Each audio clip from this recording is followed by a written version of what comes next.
کجاست اگه که راهمون جداست؟ مقصرش کی بین ماست؟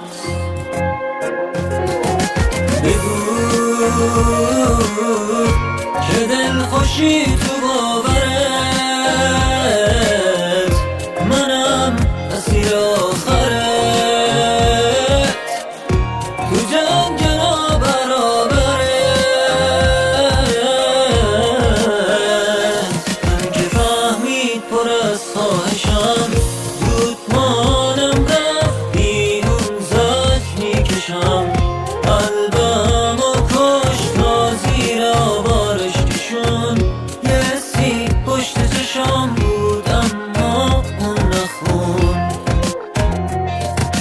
ایستادی تو بمردنم راضی بشم، هستم تو پاشیدی منو، تو هرچی میسازی بشم، خسته از این بازی بشم. ایستادم تو یه روزی بی طاقت بشه، دلت که با بیرم میخواست نبودن تو دست بشه، از دست من راحت بشه.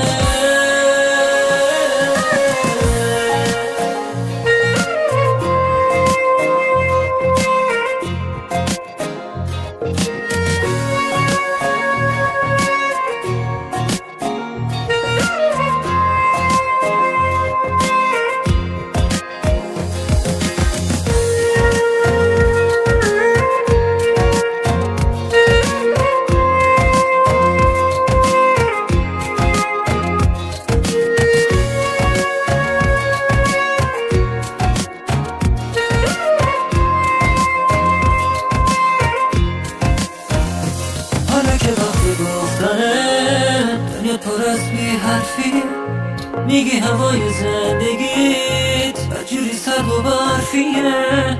عذاب این روزای تو کاری که با من کردیه، افتادن به پای من همین مگه کم دردیه.